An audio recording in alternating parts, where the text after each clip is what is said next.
កុំឆោតឆៅក្នុងជីវិតកូនអើយល្ងងគួរខ្លាចរឿងရှာកាចសេកុំណិតក្តីល្ងងអន្តរាយពិតបងជីវិតជាតិសាសនាភាពល្ងងកើតពីខ្ជិលចិត្តវងវល់នឹងតណ្ហាទឹកថេកនឹងអវិជ្ជា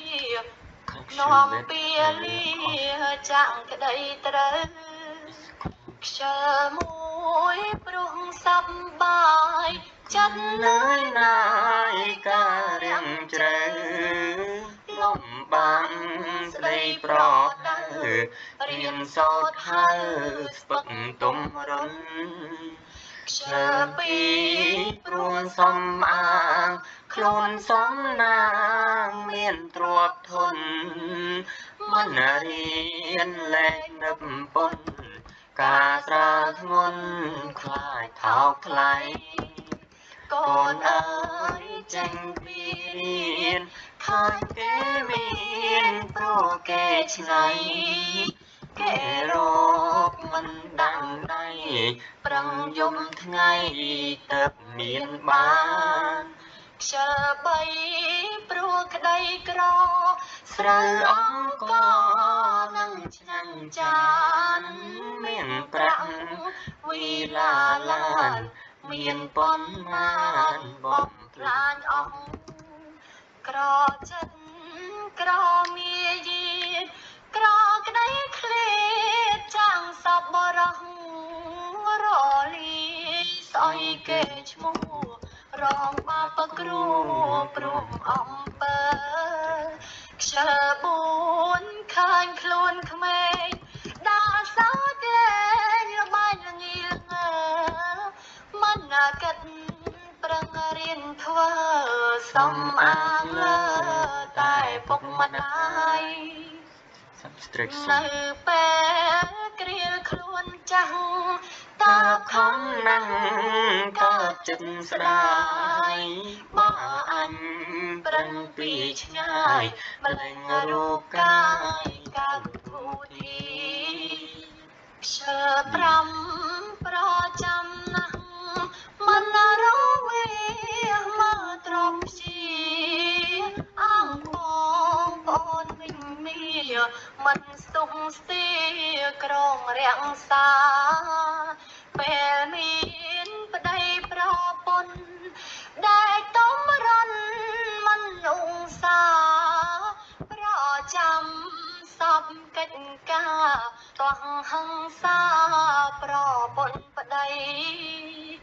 ការងារស្រីឬប្រុស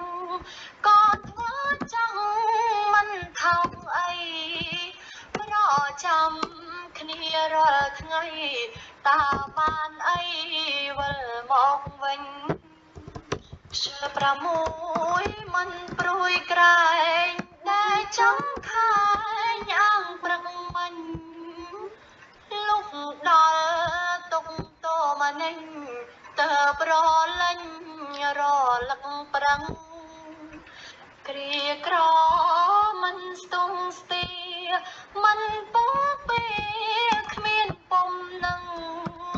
ស៊ីដេកធ្វើមិនដឹងប្រដៅខឹងថាមិនបាន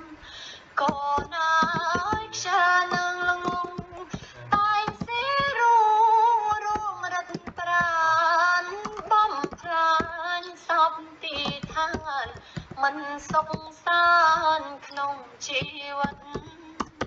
ល្ងងខ្ជិលជាសត្វកាចមានអំណាចខំក្រងចិត្តសត្វនេះខ្មៅងងឹតនាំគុំនិតអបរាំងស្មីបើកូនមានល្ងងខ្ជិលអបមុនទៅអង្គរាសីព្រោះនៅគ្មានសេរីខ្វះសួស្ដីគ្មានវាសនានេះបត់ព្រមកិត ពីព្រេងព្រឹកពចែងចាសម្រាប់ពិចារណាតាមខ្លឹមសារស្ដីប្រដៅព្រោះឃើញក្មេងអីលើដើរឆ្កងផ្លូវល្អត្រឹមត្រូវកូនកប្រពកលហើយយល់ម៉ែឪហាក់កោះតើយវងលេងលងសប្បាយកិច្ចទាំងឡាយធ្វើប្រងើយជីវិតមិនស្រួលឡើយ